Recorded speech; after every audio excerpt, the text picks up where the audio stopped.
Joining us now to discuss the Bellatrix upgrade and the Ethereum merge, we've got Preston Van Loon. He's an Ethereum protocol developer and co-founder of Prismatic Labs.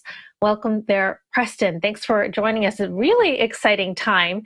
Maybe you could start us off by just explain to everyone, what is the Bellatrix upgrade? Yeah, of course. So the Bellatrix upgrade is the upgrade to the proof of stake side of Ethereum. So right now, what Ethereum is doing is they're running proof of stake alongside the proof of work chain.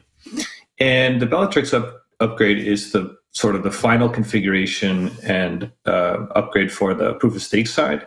So what it really means is that the proof of stake side of Ethereum is now ready to merge with the proof of work side. And that will be, happening in a week or so, a week and a half. Very exciting.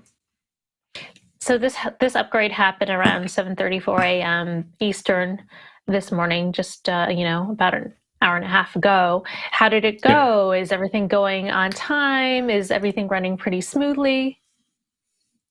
Yeah, I'd say it went really well this morning. There was a small drop off in participation. And what this means is that a few people out there, a few operators had not upgraded their software for the Bellatrix upgrade. We see these in every hard fork that happens in Ethereum. Some people don't upgrade or they don't realize it's time to upgrade for this kind of hard fork.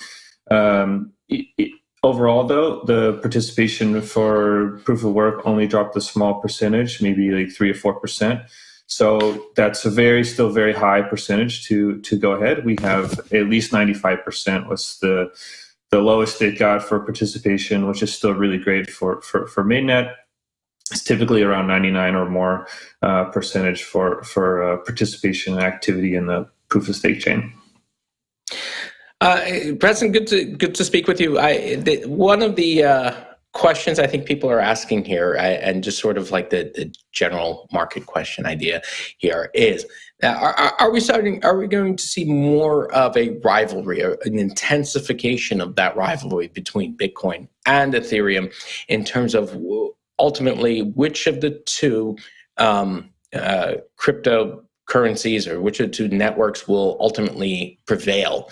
Obviously in terms of market sentiment, it's about half right now. If you were to use a market cap, about half as valuable as Bitcoin is Ethereum.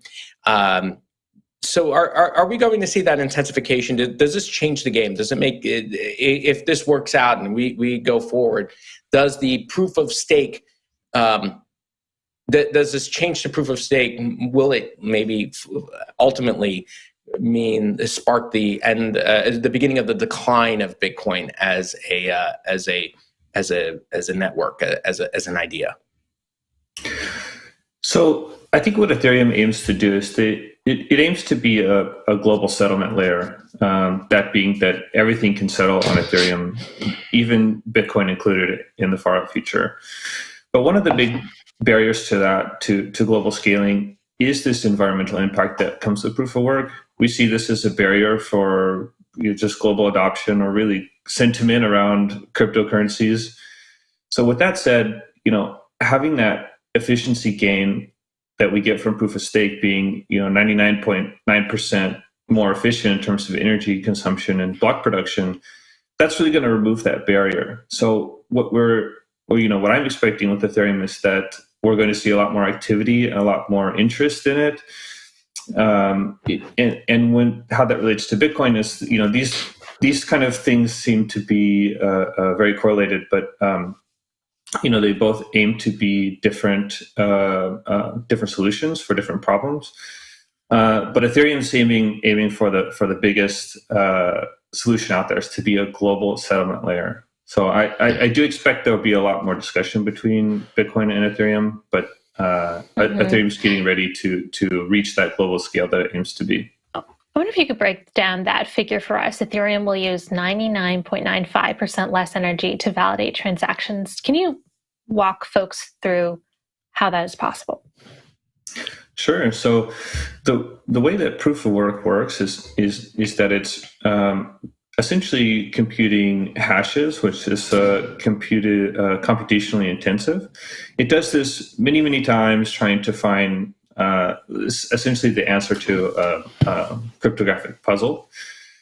And you, as a block producer or a miner, rather, as someone who's producing the blocks on Ethereum or other proof of work chain, they have to spend considerable amount of resources to do this. Well, with the switch of proof of stake, you don't have to spend as much computational resources. You simply have something at stake saying I'm behaving in an honest way, rather than relying on this work mechanism. So the cost, to put it into scale, you may have needed an entire data center worth of hardware or several data centers worth of hardware to be able to produce blocks, or you're joining a mining pool. Well, with proof of stake, you can be a block producer and a participant in the consensus of Ethereum with something as small as a laptop or even a Raspberry Pi in some instances. So very cheap consumer grade hardware can run Ethereum and be a producer of blocks, where proof of work you needed a lot of special hardware. Mm-hmm. I guess the criticism from the Bitcoin community would be, proof of work is superior security because they are using so much energy and consumption. It would be difficult to override the network that way, and that this proof of stake system would essentially be more centralized, and it would benefit economic stakeholders, people who just happen to own a lot more ETH than other folks. So I'm wondering if you could address those kind of concerns and the security of this proof of stake network. Sure, and these are great arguments, right? However, I think that this idea applies both to proof of work and proof of stake. It's the ones who have the most resources are the ones who can control the network. In the case of proof of work, it comes down to machines, hardware, infrastructure, those kind of things. You still have to acquire those to be a major player in a proof of work system. Where in proof of stake, it's similar to, you have to spend a considerable amount of resources to be a major player in that network. So, if that argument is to apply for proof of stake, it also applies to proof of work. But proof of stake is pretty resilient. At least the way Ethereum's designed it is, you would need a very significant amount of resources. I think over 2/3 to really be able to cause kind of any kind of grief or disruption to the network. You couldn't really change the rules. You can't really make up currency or anything like that. It just would be a bit disruptive if you're able to secure that amount of resources, which is in the many billions of dollars worth of assets. So, I mean, what it seems like you're saying here is that both proof of stake and proof of work require a significant amount of resources to make those kind of changes. But the single biggest difference is that proof of stake requires much less energy than proof of work. Nonetheless, are there any other benefits that proof of stake provides that proof of work doesn't? Yeah, I think to the point of decentralization, I think that proof of stake actually makes it more decentralized in the sense that, you and I can be a participant in the network with a minimal barrier to entry. As I've been saying before, is that to produce a block, you need almost an entire data center. To do that, well, in proof of stake, you just need a consumer grade machine like a laptop or a Raspberry Pi, and then the 32 ETH requirement to be a staker. And what that means is that more people can join, more people can be participants. It won't be, simply controlled by 3 organizations or however many control majority hash rate on proof of work systems. So it is more decentralized, I think.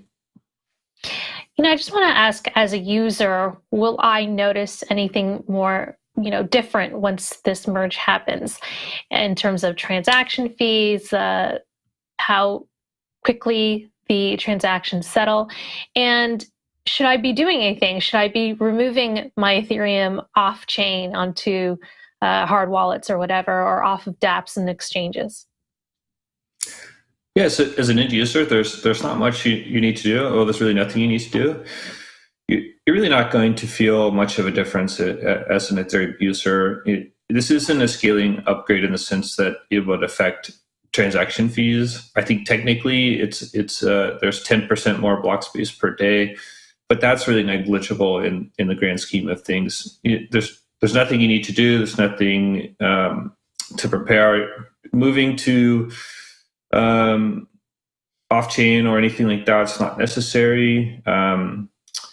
You really just have to wait for the merge, and if you do run your own software, you'll need to upgrade. Now's the time to do that. Everyone has their software out. Other than that, you don't need to take any action to be upgraded for the merge.